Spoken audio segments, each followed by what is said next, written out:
You know someone who seems calm, focused, and ahead, and you wonder how. They get the same bad grades sometimes. They deal with the same stress, the same deadlines, the same chaos, but somehow they don't spiral. They don't panic. They just handle it. And you're sitting there thinking, what do they know that I don't? The thing is, it's not that they don't feel stressed. It's not that life is easier for them. They've just figured out how to manage their mind. And that skill, it comes from a 2,000-year-old philosophy called Stoicism. Don't worry, this isn't some boring history lesson. I'm not going to make you read ancient texts or memorize Latin quotes. But here's the good news. The Stoics figured out how to deal with anxiety, failure, and uncertainty better than any modern self-help book ever has.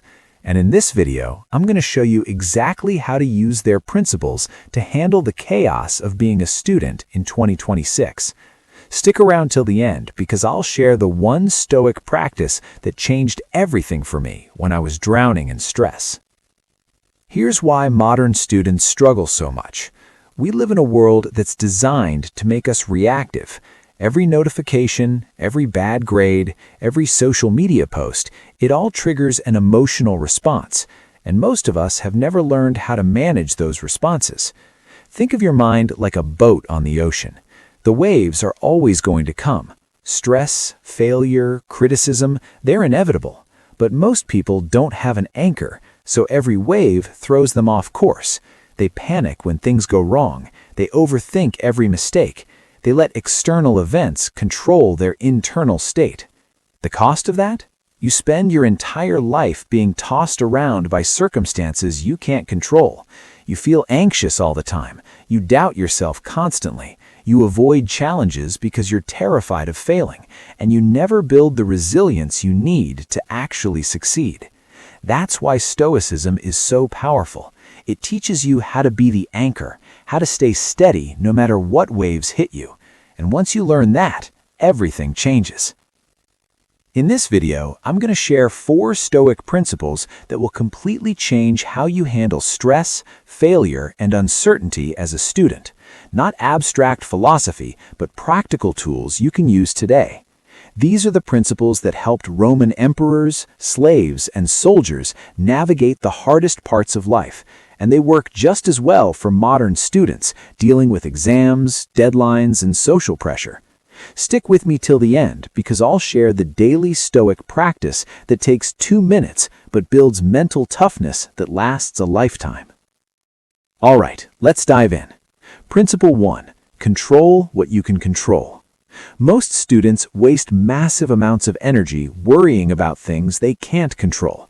They stress about what the professor will ask on the exam. They worry about what other people think of them.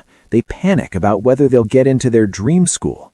And all that worry, it does absolutely nothing except drain them. They're exhausted from anxiety, but nothing actually changes. Your energy is like a battery. You only have so much of it each day. When you waste it worrying about things outside your control, you have nothing left for the things you can actually change. The Stoics had a simple rule: focus only on what's in your power. Everything else is just noise. This isn't about being passive, it's about being strategic with your energy. Here's what works instead. When something stresses you out, ask yourself, can I control this? If yes, take action. If no, let it go. You can't control the exam questions, but you can control how much you study. You can't control what others think, but you can control how you show up. You can't control the outcome, but you can control the effort. The golden rule is focus on the process, not the result. I used to panic before every exam, imagining all the ways I could fail. Then I started asking, what can I actually control right now? The answer was always my preparation. So I stopped worrying about the grade and focused on studying well. My anxiety dropped, and ironically, my grades improved because I wasn't paralyzed by fear anymore.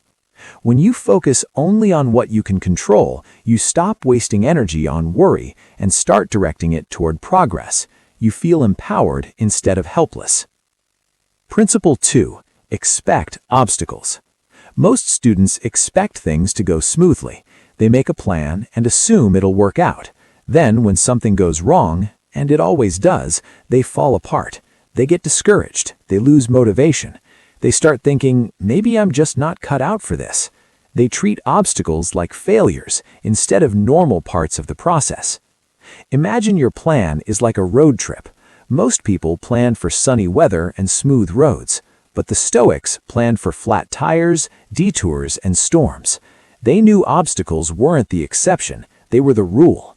When you expect things to go wrong, you're not devastated when they do, you're prepared, and that mental shift makes all the difference. Here's the Stoic approach. Expect obstacles. Before you start anything, ask yourself, what could go wrong, and how will I handle it? This isn't pessimism, it's preparation. When you fail a quiz, you already know your response. Review the material and do better next time. When you oversleep, you already know your move. Adjust your schedule and keep going. The golden rule is the obstacle is expected, not exceptional. A friend of mine used to quit every time things got hard. One failed test and she'd give up on the whole class. Then she started expecting obstacles. She'd tell herself, I'll probably struggle with this. That's normal. Here's how I'll handle it. That shift made her unstoppable. Same challenges, completely different response. When you expect obstacles, you stop seeing them as signs of failure and start seeing them as part of the journey. You become resilient instead of fragile. Principle 3.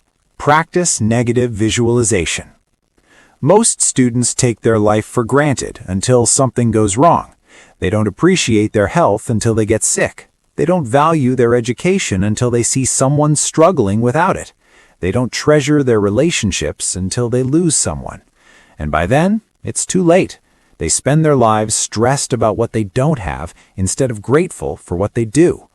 Your mind is like a spotlight. Whatever you focus on grows. If you focus on what's missing, you'll always feel lacking. But here's what the Stoics discovered. If you regularly imagine losing what you have, you start appreciating it more. It sounds dark, but it's actually liberating. It shifts you from entitled to grateful, from stressed to content. Here's the practice. Once a week, spend 5 minutes imagining life without something you take for granted. What if you couldn't afford school? What if you lost your ability to learn? What if you didn't have access to the internet, books, or mentors? Then come back to reality and realize you have all of that right now.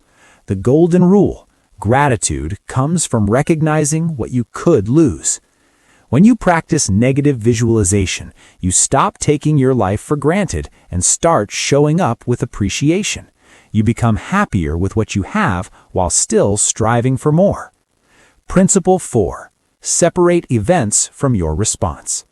Most students believe their emotions are automatic. Something bad happens and they immediately feel terrible. Someone criticizes them and they feel worthless. They get a bad grade and they spiral into self-doubt. They think the event causes the emotion. But here's the truth. There's always a gap between what happens and how you respond. Most people just react so fast they don't notice it. Think of it like this. Your emotions are like a computer program. The input is the event and your reaction is the output. Most people have buggy code that produces toxic outputs, but the Stoics teach you to debug that code, to pause between the input and output, to choose your response instead of reacting automatically. This is the ultimate freedom. When something triggers you, pause for 5 seconds. Literally count to 5. Then ask, is this emotion helping me? If no, choose a different response. Did you get a bad grade? Instead of spiraling, pause and think, what can I learn from this? When criticism comes, don't take it as an attack. Ask instead, is there something here that can help me grow? Because the truth is simple. You can't control what happens, but you can always control your response. I used to let criticism destroy me. One negative comment would ruin my entire week. Then I learned this principle. Now, when someone criticizes me, I pause. I think, is this useful feedback or just noise? That pause gives me power. I'm no longer a puppet to other people's words. When you separate events from your response, you take back control of your emotional state. You stop being a victim of circumstances and become the author of your experience. Now, here's something most people ignore. Stoicism isn't about suppressing emotions or becoming a robot. It's about choosing which emotions serve you and which ones don't.